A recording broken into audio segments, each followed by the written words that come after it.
Sinus problem, thyroid problem அப்படின்னு சொல்கிற வார்த்தைகள்லாம் சரியா? உடம்பு சரியில்லை, சைனஸ் ப்ராப்ளம், தைராய்டு ப்ராப்ளம், இந்த வார்த்தைகள் எல்லாமே சரியா அப்படிங்கிறத நம்ம கொஞ்சம் யோசிச்சு பார்க்கணும். தைராய்டு அப்படிங்கிறது ஒரு உறுப்பு, சைனஸ் அப்படிங்கிறது ஒரு உறுப்பு. ஒரு ஒவ்வாமையான, அதாவது உடலுக்கு தேவையில்லாத ஒரு விஷயம் உடலுக்குள்ள வரும்போது அதை தடுத்து வெளியில அனுப்புற ஒரு மிலிட்ரி ஃபோர்ஸ் தான் இந்த தைராய்டா இருந்தாலும் சரி, சைனஸா இருந்தாலும் சரி. இந்த ரெண்டு உறுப்புகளும் தன்னோட வேலையை சரியா செஞ்சுக்கிட்டு இருக்கு. அதாவது ஒரு தூசி நம்ம மூக்கொழியா உள்ள போகும்போது தும்மல் மூலியமா வெளியே அனுப்புறதுக்கான வேலையை இந்த சைனஸ் செய்யுது. அப்ப தொடர் தும்மல் வந்த உடனே சைனஸ் ப்ராப்ளம் அப்படின்னு சொல்லிடுறாங்க.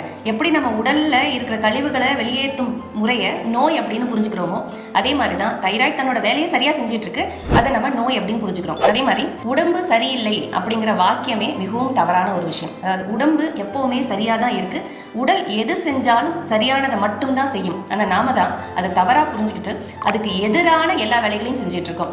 ஏதாவது உடல்ல வந்தது அப்படின்னா உடனே போயிட்டு ஒரு மாத்திரையை சாப்பிட்றதோ, இல்லை உணவு, அதாவது கை வைத்தியம், சித்த வைத்தியமா இருந்தாலும் சரி, கை வைத்தியமா இருந்தாலும் சரி, அஞ்சரைப்பட்டி வைத்தியமா இருந்தாலும் சரி, லைக் ட்ரெடிஷனல் நேச்சுரோபதி அப்படின்னு சொல்லப்படுற உணவே மருந்து அப்படிங்கிற கொள்கையில உள்ளதா இருந்தாலும் சரி, ஒவ்வொரு உறுப்பும் தன்னோட வேலையை சரியாக செய்யும் போதுதான் நமக்கு உடல் உபாதைகள் வரும். அந்த உடல் உபாதைகளா வராம தடுக்கணும் அப்படின்னா நம்ம சில தவறுகளை செய்யாம இருக்கணும். தவறுகளை செய்யாம இருந்துட்டோம் அப்படின்னாலே அந்த உடல் உபாதை வராமையே போயிடும். அப்ப அந்த தவறுகள் என்ன அப்படிங்கறது தெரிஞ்சுக்கிறதுக்காக தான் நாம உங்கள் ஆரோக்கியம் உங்கள் கையில் அப்படிங்கிற வகுப்பை தொடர்ந்து எடுத்துக்கிட்டு இருக்கோம்.